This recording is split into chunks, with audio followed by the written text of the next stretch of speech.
Magandang araw sa inyong lahat. Ngayong araw pala ay magluluto ako ng hotcake dahil nagka-crave na ako nito. Sa paggawa ko ng hotcake ay kailangan ko ng 2 itlog. Pagkatapos nito ay naglagay ako ng harina.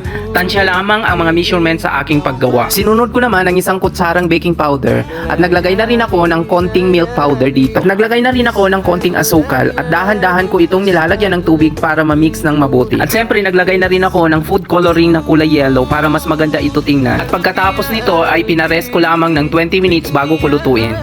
Naglagay lang ako ng konting margarine sa kawali and I make sure na nasa low heat yung ating kalan sa pagluto nito.